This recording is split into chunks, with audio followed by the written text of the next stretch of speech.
An aquarium pet popularized by a video game may be a literal game changer for people with physical disabilities. A new study published in the journal Nature Communications is looking into the ability of the salamander known as the axolotl to regrow its limbs if they're severed.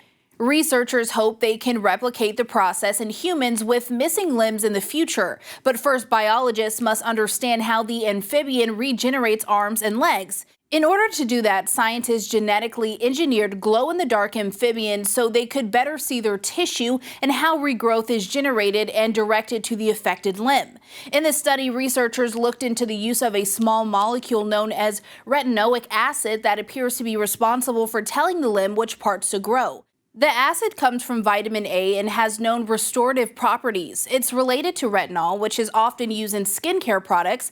The amphibian's glow-in-the-dark tissues helped biologists monitor the presence of the acid and track it after they severed the arms of the amphibians. Scientists reassure those concerned they use anesthesia before amputation and closely track the animal's health. They say the animals did not exhibit signs of pain or distress after limb amputation the way mammals might, and the limbs regenerated full within weeks. Some amphibians were dosed with drugs blocking the acid, which led to limbs growing in the wrong places, like an upper arm growing where a forearm should be.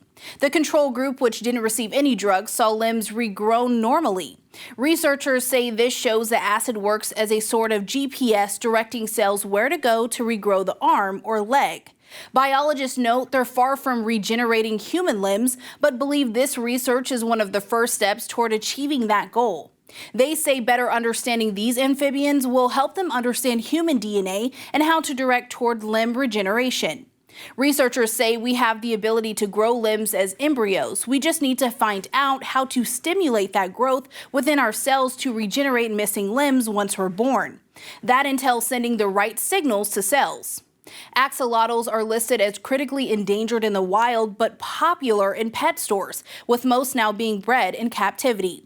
Biologists note their popularity rose with a 2021 appearance in the video game Minecraft, the first video game to sell more than 300 million copies. Following the release of Minecraft, demand for the amphibian soared, with some retailers reporting a doubling in price, according to NPR.